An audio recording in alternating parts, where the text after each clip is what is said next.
This might be the most powerful tool in the grant writer's toolkit.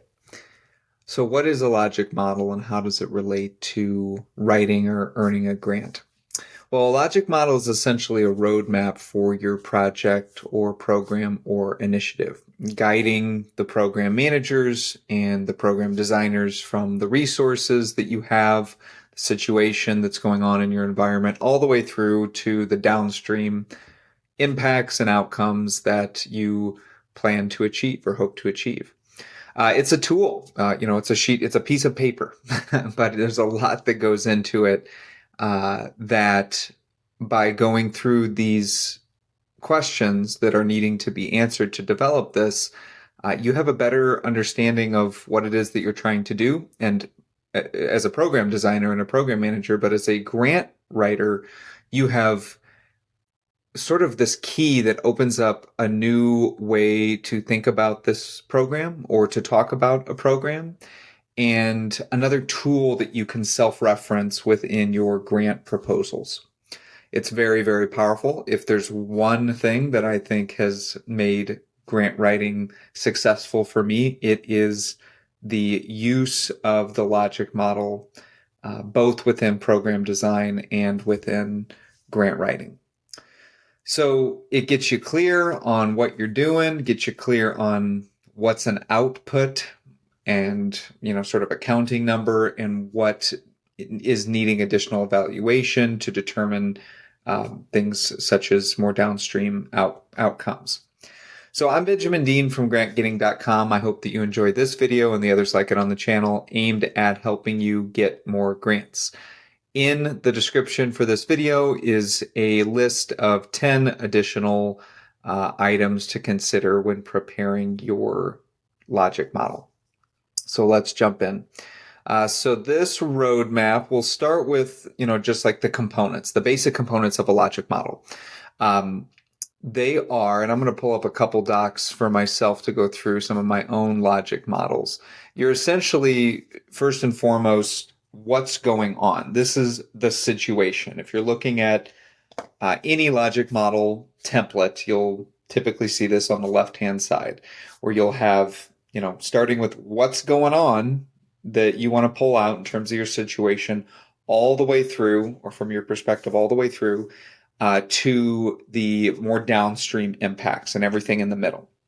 So you have your situation, you have your inputs, you have and I'll briefly describe them. So situation is what's going on. Inputs is what you're putting into the situation, what resources you have to contribute. Activities is essentially how you organize these resources, but it is what you're doing in one column or in one section. You have your outputs, which are the things that directly can be counted or happen directly because of the activities. Then you have outcomes and impacts, and depending on how you want to organize these, they can show up in many different ways. I've organized them in the one I'm looking at for this program. I've organized them as outcomes in terms of knowledge or changes in knowledge, outcomes in terms of actions or changes in behavior, and outcomes in terms of conditions, which is sometimes labeled as impacts, but it's a little bit further downstream. And it's typically in that order, where you have a change in your awareness or change in knowledge, which leads to a change in action on an individual basis.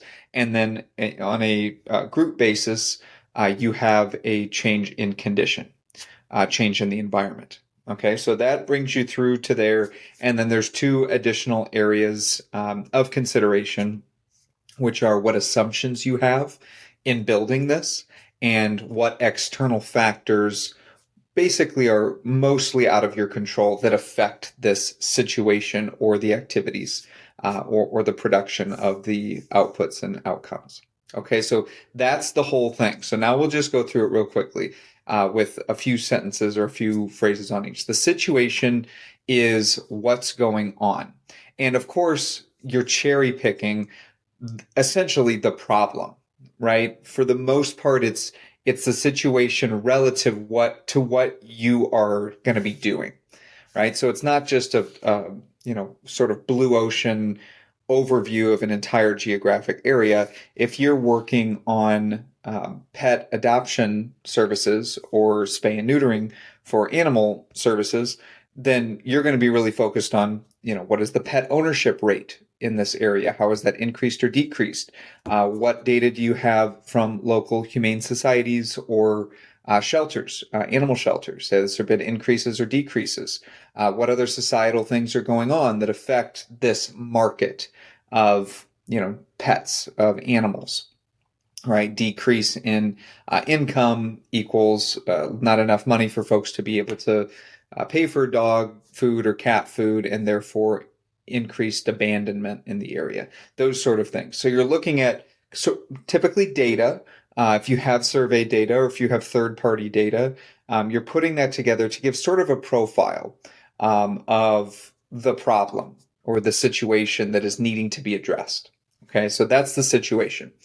Inputs are everything that you can possibly think of that you have at your disposal to be able to put into this situation. So they are money, cash, they are volunteers, they are equipment, supplies, organizational management, other resources, volunteer management, relationships, very important one, relationships that you have, say, with press or with elected officials or with other partners, anything, software that you have, hardware that you have, any experience that you're bringing to the table. This is a very open-ended category, and it is important to be, the first time you're doing these organization-wide or program-wide, just be a little bit liberal with this. Put everything in there that you and your organization is bringing to the table for this program. Okay, that's inputs. That's what you're putting in. And then the next category is activities. So it is essentially an overview of your project description, right? In a condensed version, what is it that you are doing, that you are proposing to do? What is the intervention? Again, this is the middle, right? This is what you're doing.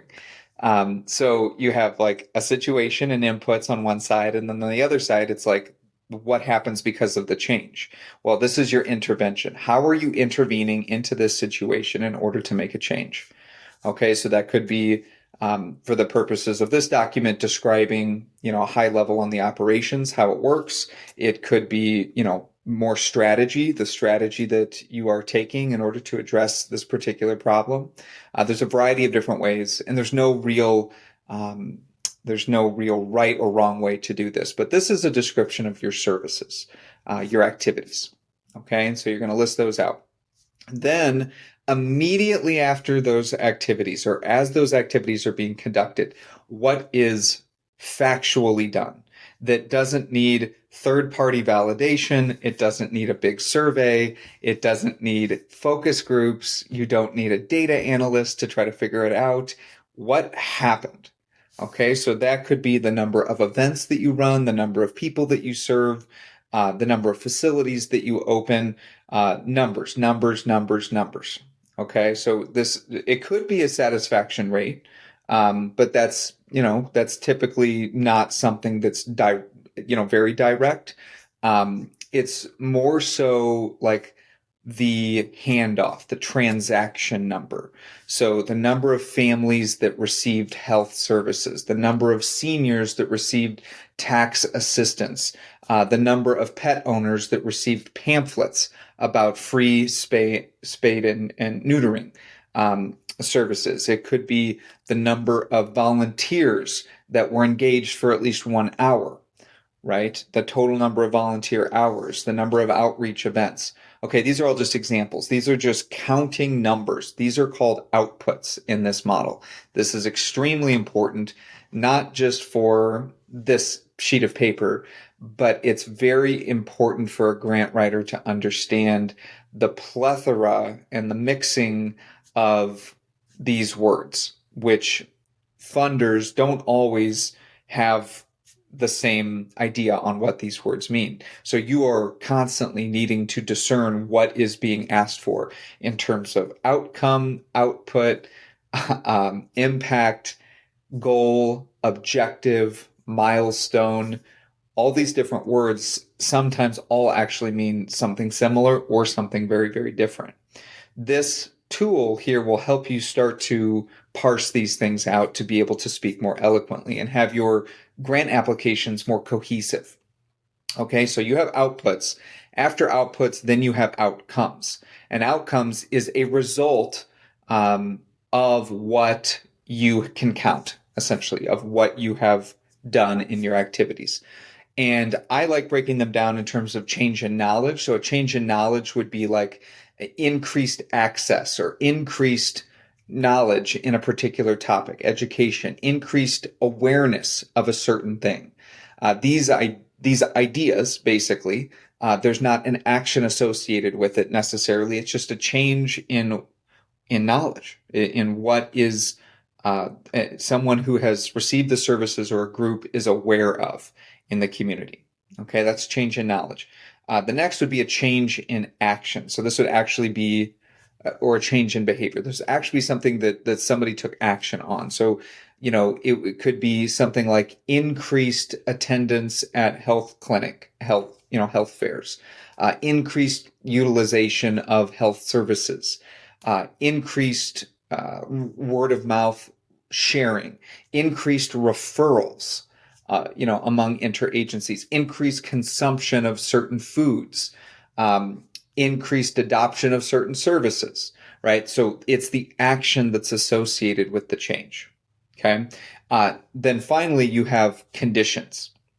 And this is typically further downstream, even, sort of exponentially further than even in between knowledge and actions, between actions and conditions. Conditions is like the whole community. Many times you're looking at a community-wide situation. So it'd be like increased health in the community, decreased medical conditions, increased disposable income, increased, let's see, but like health outcomes, increased behavioral health outcomes is one, right? So just like generally, what's going on in the environment, in the group, that's downstream. And sometimes this is labeled impacts as well. Okay, so that's the flow. The other two areas are assumptions and external factors. External factors and assumptions, both of these, as you're developing the logic model, be cognizant of what assumptions you have. So if there is a resource that is being provided to you that is critical for this model, then you might be assuming that that resource will continue to come to you. So if you are receiving donations as a nonprofit from the community, and those donations are an input into this process, then continued or increased supply of that donation would be an assumption that you have in this model. Same for donations and same for volunteering. So, time, treasure, and talent, right? And resources, all these things that you as a nonprofit are getting donated, that would be an assumption. So if there were a dramatic decrease in something, would that affect your ability to produce this product, this outcome? The answer is probably yes. So anything that falls under assumptions there, that would be great. It could be an assumption would be that the leadership of the organization remains unchanged because there's a great deal of experience within that leadership that is an input, that is, the thing that really makes this happen. If that one person or two people were to leave, then this really doesn't work. So that's assumption. External factors would be, things that are mostly out of your control, natural disasters, emergencies, in dramatically increasing competition in a particular area, population growth rates would be another one. Dramatic shifts in the economic environment would be a major one. Increases or decreases, shifts in population, migration of people, weather, like I said, massive increases in weather, those sort of things. You just want to catalog them. They are helpful for strategic discussions and contingency plans in other areas, not necessarily in grants, but it's a helpful managerial tool. So those are the components of the logic model.